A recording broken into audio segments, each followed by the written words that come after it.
Assalamualaikum warahmatullahi wabarakatuh. Salam sejahtera untuk kita semua.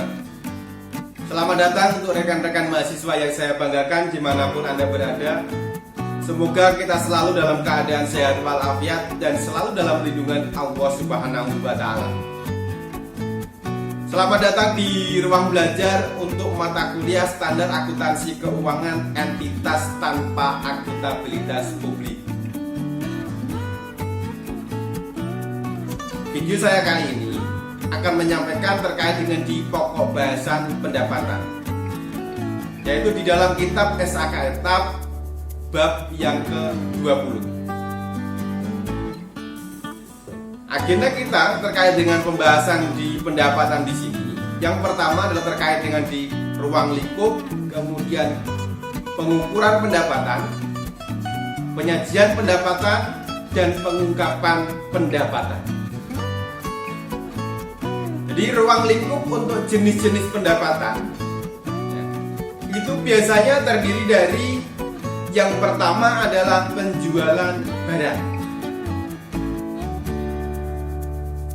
Jadi aktivitas kegiatan jual beli barang. Penyediaan jasa, kontrak konstruksi, penggunaan aset oleh pihak lain. Jadi penggunaan aset oleh pihak lain itu bisa jadi nanti akan mendapatkan bunga, royalti, ataupun dividen. Itu ruang lingkupnya. Terkait dengan di penjualan barang, penyediaan jasa, kontrak konstruksi, dan penggunaan aset entitas oleh pihak lain. Lalu bagaimana pengukurannya? Jadi untuk pengukuran pendapatan itu di sini, jadi entitas harus mengukur pendapatan berdasarkan nilai wajar atas pembayaran yang diterima atau masih harus diterima.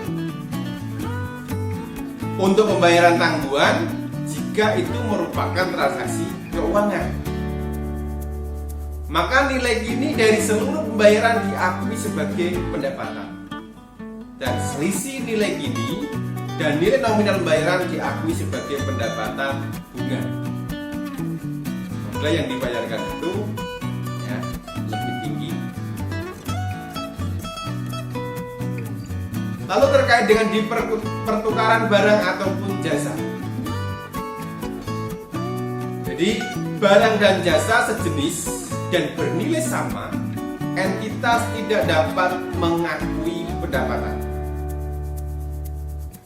Misalnya di sama-sama HP, ya, mereknya sama, spesifikasinya sama, diijolnya dengan kondisi yang sama, harga yang sama, maka barang sejenis tersebut ya tidak dapat diakui sebagai pendapatan. Barang dan jasa yang tidak sejenis, entitas harus mengakui pendapatan ketika barang telah dijual atau jasa diberikan. Jadi apabila barangnya itu tidak sejenis, jadi entitas harus mengakui pendapatan. Sedangkan apabila barang itu sejenis dan nilainya sama, entitas tidak boleh mengakui sebagai pendapatan. Barang dan jasa yang tidak sejenis tersebut, transaksinya diukur pada nilai wajar, kecuali ya, transaksi pertukaran tidak memiliki substansi komersial. Nilai wajar dari aset yang diterima ataupun aset yang dilepas tidak dapat diandalkan. Yang selanjutnya, apabila transaksi tidak bisa diukur pada nilai wajar, maka transaksi diukur pada jumlah tercatat dari aset yang dilepas. Penjualan barang, pendapatan diakui jika semua kondisi terpenuhi. Kondisinya apa? Kondisi yang pertama, entitas telah mengalihkan risiko dan manfaat signifikan dari kepemilikan barang kepada pembeli. Jika barang tersebut risikonya sudah diserahkan kepada pihak lain, dalam ini pelanggan. Entitas tidak mempertahankan pengendalian efektif atas barang yang terjual. Jadi entitas tidak memiliki kewenangan pengendali yang terkait dengan barang yang diberikan. Jumlah pendapatan dapat diukur secara andal. Kemudian ada kemungkinan besar manfaat ekonomi yang berhubungan dengan transaksi akan mengalir ke dalam entitas.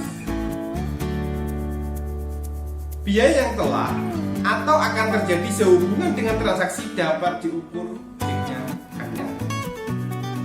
Ini pendapatan diakui jika kondisi itu terpenuhi. Misalnya, sebuah toko bernama Fazia Mulya menjual peralatan elektronik. Salah satunya adalah komputer. Pada tanggal 6 Maret 2019, seorang pelanggan membeli 1 unit komputer untuk digunakan di rumah seharga 3 juta. Maka Fazia Mulya mengakui pendapatan pada saat komputer diterima oleh pelanggan sebesar 3 juta. Karena apa?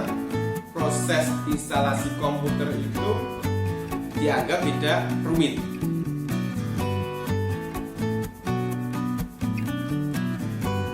Yang selanjutnya terkait dengan di penyediaan jasa. Entitas harus mengakui pendapatan sesuai dengan tahap penyelesaian dan transaksi pada akhir periode laporan. Biasanya disebut dengan persentase penyelesaian. Hasil suatu transaksi dapat diestimasi secara andal apabila memenuhi ketentuan sebagai berikut. Yang pertama, jumlah pendapatan dapat diukur secara andal. Ada kemungkinan besar bahwa manfaat ekonomis akan mengalir kepada entitas. Tingkat penyelesaian transaksi akhir periode pelaporan dapat diukur secara andal. Biaya yang terjadi dalam transaksi dan biaya penyelesaian transaksi dapat diukur secara andal. Itu ketentuannya. Terkait dengan di bunga, royalti, dan dividen, entitas harus mengakui pendapatan yang muncul dari penggunaan aset oleh entitas lain yang menghasilkan bunga ataupun royalti ataupun dividen dengan ketentuan atau ketika yang pertama ada kemungkinan besar manfaat ekonomis yang berhubungan dengan transaksi akan mengalir kepada entitas. Yang kedua, kemungkinan atau ketika jumlah pendapatan tersebut dapat diukur secara andal. Lalu bagaimana pengakuan bunga, royalti, dan dividen itu? Untuk pengakuan bunga harus diakui secara accrual. Sedangkan royalti harus diakui dengan menggunakan accrual sesuai dengan substansi dari perjanjian yang relevan. Dividen harus diakui ketika hak pemegang saham untuk menerima pembayaran telah terjadi.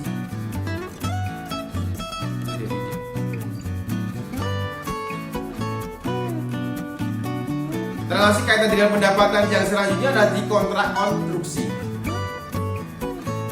Jika hasil konstruksi dapat diestimasi secara andal, mengakui pendapatan dan beban berdasarkan progres penyelesaian konstruksi, bukan berdasarkan billing yang ditagihkan.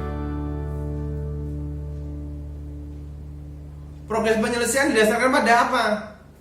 Jadi yang pertama, dasar dari progres penyelesaian untuk kontrak konstruksi itu yang pertama adalah persentase biaya yang telah dikeluarkan. yang kedua adalah survei pekerjaan yang diselesaikan. Yang ketiga, progres fisik. Entitas harus mengakui beban dan semua biaya yang tidak mungkin dipulihkan. Namun, jika kontrak konstruksi tidak dapat diestimasi secara andal, maka entitas yang pertama mengakui pendapatan hanya sebesar bagian kontrak yang dapat dipulihkan. Mengakui biaya kontrak sesuai dengan periode terjadinya. Itu terkait dengan di kontrak konstruksi.